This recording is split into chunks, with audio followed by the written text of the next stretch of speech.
Hi guys, today is winter solstice, so the sun is at its lowest point if we compare to the rest of the year, and it's the shortest day of the year. So there it is, strong, and of course in Thailand the sun is strong all the time, all year, but it's lower in the sky, a lot lower. So right now the path of the sun is comes up here. This is the highest point. Now it's in the middle of the day, and it goes down there. But in 6 months, it's there, and then it goes straight up and above the house and down. So that the angle to the panels is going to be very different now compared to 6 months from now. So that's why that when we set up solar systems, we try to find sort of middle ground, so that it's good all throughout the year, but you can't have it perfect for the summer and perfect for the winter unless you have a moving system, self-adjusting system. Now that exists, as probably many of you know, but the benefit of it is not really that great if you compare to the price and maintenance and things like that.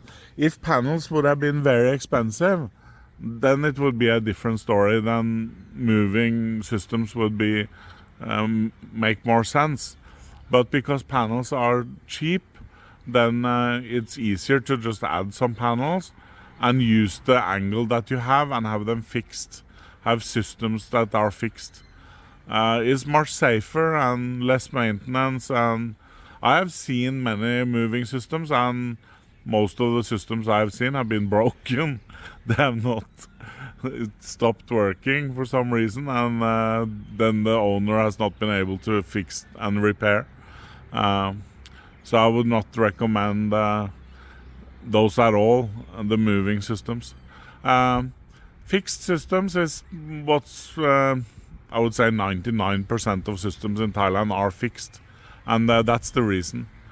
So then the question is, what angle is the best? And the angle is the same as the latitude that you should aim for. So let's say that you live in Thailand around Bangkok, on the latitude there, 14, 15 latitude, then the angle of the roof, if you can, should be, for best results, should be that. But what do you lose if it's not? Actually, it's very little, unless the difference is a lot. So let's say your roof is 40 degrees, then you start really to see loss. But then if you can go on several directions and you add a few panels, you're going to have very good result anyway. So all these things about angle and direction and everything, it is important, but there are so many ways to get around it, because panels are on the cheaper side as solar technology has developed. So it just gets easier and easier to sort of compensate for things like that. But if we look at where the sun is now, the perfect angle right now would be maybe 60 degrees or something for the panels, because the sun is so low in the sky. While in 6 months, the perfect angle would be flat or even a few degrees north. But like I said, we would never do that or try to approach those angles. But it does have implications for how you should be thinking. So let's say that we installed these at 40 degrees. You would lose the most energy in about 6 months' time, when the sun is at its highest point. So the steeper your roof is, the more energy you will lose when the sun is at its highest. So if I can choose the angle for a customer, I would say 10 is the best, because then 15 is usually seen as optimal, but I like 10 because that evens out the production even more. Both for the day and for the season. So that's why I like 10. But what I would like you to try to do, if you're interested, I mean, it's all about that. If you're interested in trying to understand it, is observe the sun right now and see how the path, and then compare it in a few months. And the difference is much bigger than you might think, because when we are just sort of living our lives without thinking about things like that, we don't really notice the changes, because the change is gradual, obviously. So it's kind of interesting to look at, and obviously if we take this system as an example, I think this is about 17 degrees or something like that, maybe a little bit less.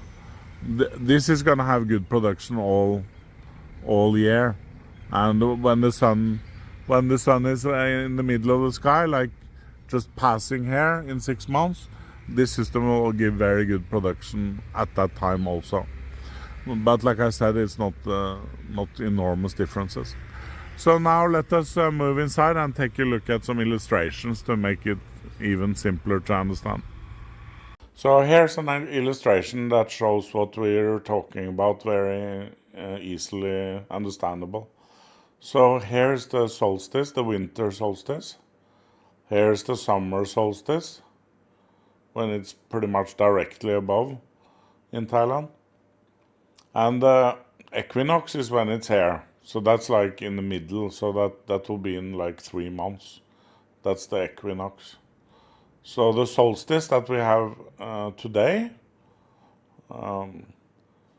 here it says yesterday, but I mean, yesterday or today doesn't matter. That's when it is the lowest in the sky, and also the furthest.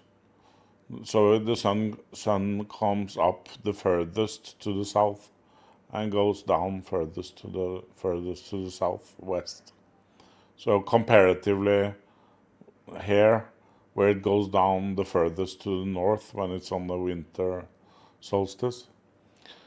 So it's quite interesting. The interesting thing for me, I think, is that even in Thailand, when we have a lot of sun, this is important even here, these things.